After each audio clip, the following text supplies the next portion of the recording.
This happened a few years ago, and it still bothers me how easily we convinced ourselves it was harmless. At the time, I was living with two roommates in a city where abandoned buildings were everywhere if you knew where to look. Old factories, closed schools, half-demolished warehouses. Exploring places like that had become a habit for us. Not for thrills exactly, more out of boredom.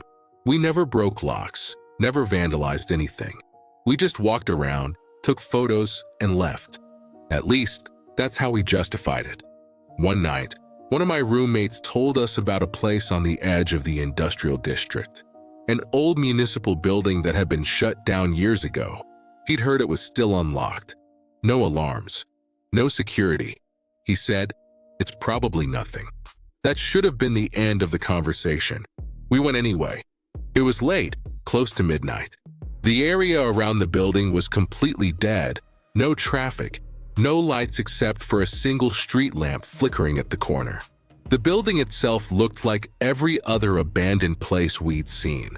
Boarded windows, peeling paint, a rusted sign with the lettering worn away. The front door was slightly open. That alone should have stopped us.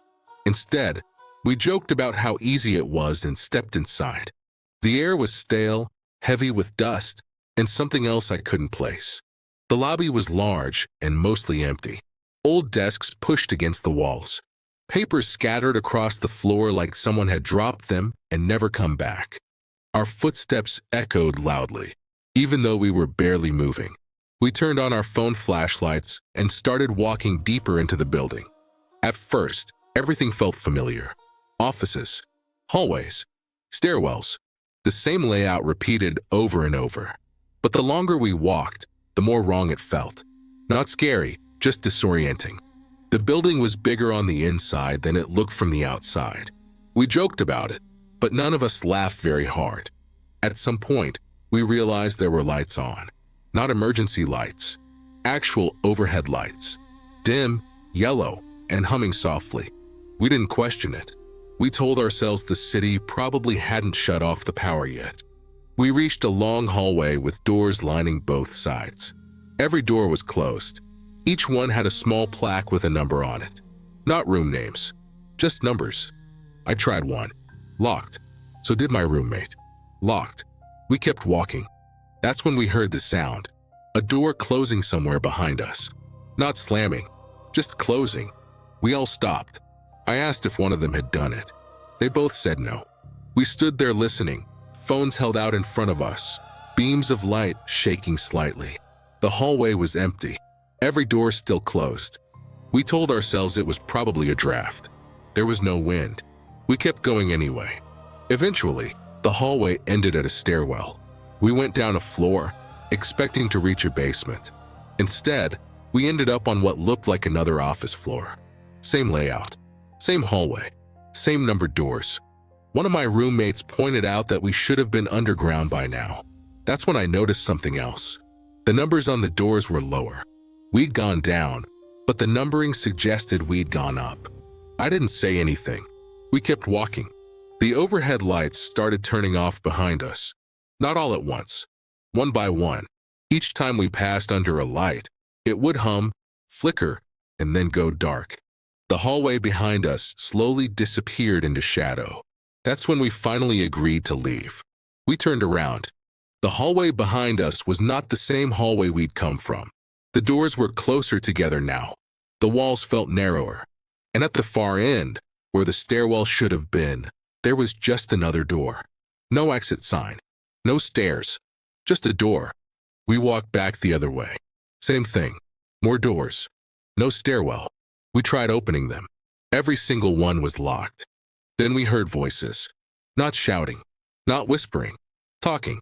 Low, steady conversation coming from behind one of the doors. We froze. I leaned closer, trying to hear what they were saying. I couldn't make out words. Just the rhythm of speech. Like people mid-conversation, unconcerned. I knocked. I don't know why I did that.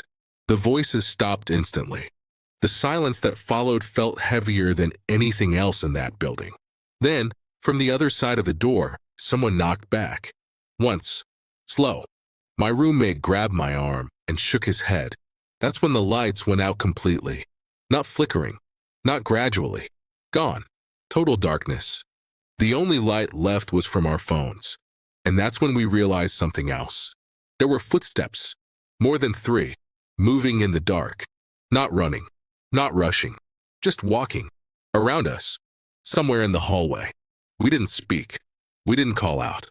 We just started moving, picking a direction and sticking with it. We passed door after door after door. The numbers on them didn't make sense anymore.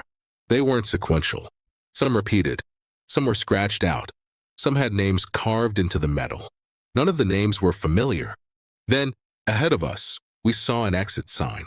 Bright red. We ran. The sign led to a door that opened onto a stairwell. We didn't question it. We ran down, taking the steps 2 at a time until we burst out into the lobby. The front door was still open. We didn't stop until we were back in the car. None of us spoke the entire drive home. The next day, out of curiosity, I looked up the building. According to city records, it had been demolished years ago. Not closed, not abandoned, demolished. I went back to the area in daylight. The building wasn't there, just an empty lot. No rubble, no foundation, nothing. We never talked about it again, but none of us explore places anymore. Because whatever that building was, it wasn't abandoned.